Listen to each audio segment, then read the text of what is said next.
Wembalala Karaminmana, Adama Songan Karaminmado, Marin Karaminmado,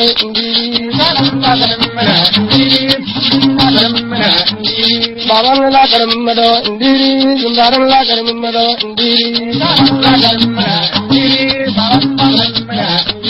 Bosan La Karaminmado, Burun La Karaminmado,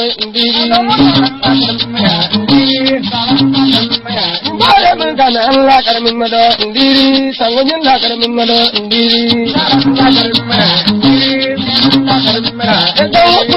La Karaminmado,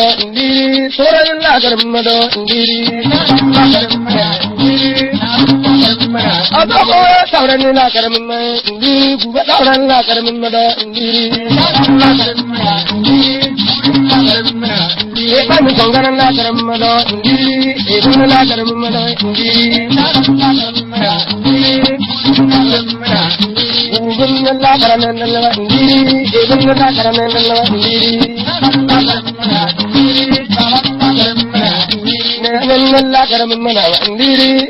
La Karaminmado, La Karaminmado, Marin La Karaminmado, Zumbaran La Karaminmado, Pura Ben La Karaminmado, Buru La Karaminmado, Balan La Karaminmado, Sanan La Karaminmado,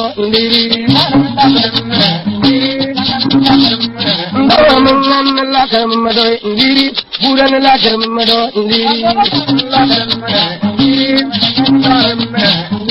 Urun La Karaminmado, Sanan La Karaminmado, Banatala Marin La Karaminmado, Zumbaran La Karaminmado,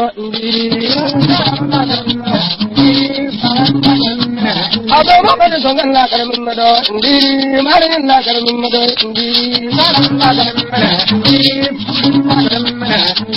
Baban La Karaminmado,